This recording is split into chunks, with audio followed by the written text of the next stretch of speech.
Idealismo alemão. E aí, bora falar um pouco desse assunto?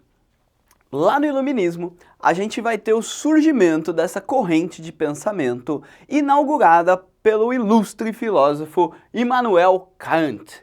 Então o Kant, ele vai falar, dentre as muitas coisas aí que ele escreve, a gente vai destacar a epistemologia, a teoria do conhecimento kantiana. Por quê? O Kant, ele vai ser o cara que vai criar as bases epistemológicas para todo o idealismo alemão que se segue a partir do que ele escreve.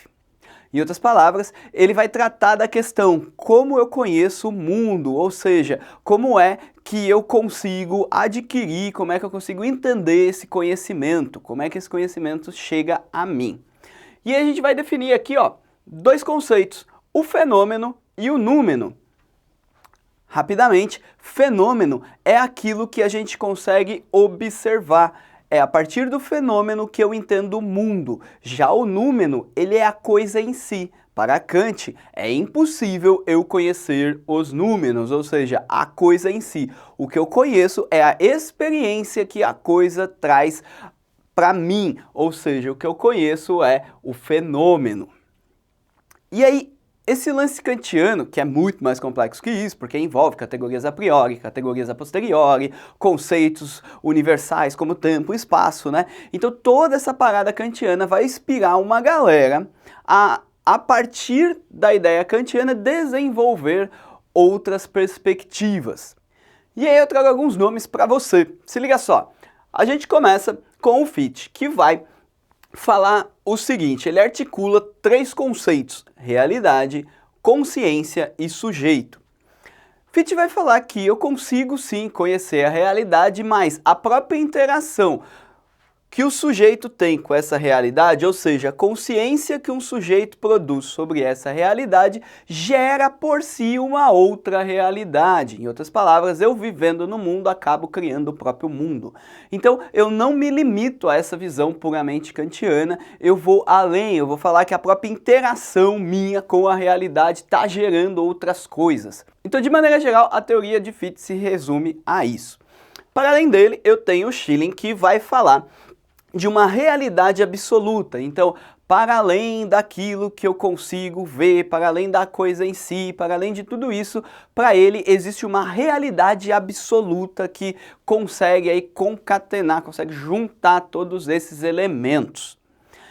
E o principal filósofo desse idealismo alemão é ele, Georg Hegel. O Hegel, assim como Kant, vai falar de uma série de assuntos.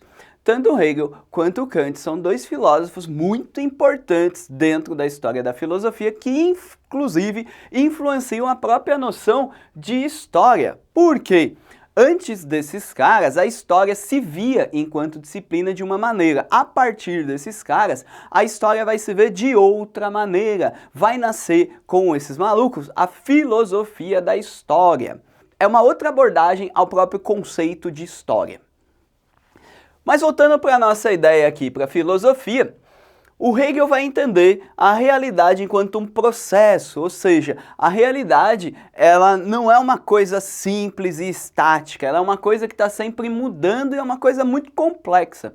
Hegel vai falar que todo tempo tem o seu espírito, ou seja, existe no mundo um espírito do tempo ao qual você que vive nesse tempo está sendo parte, você está inserido dentro desse espírito do tempo.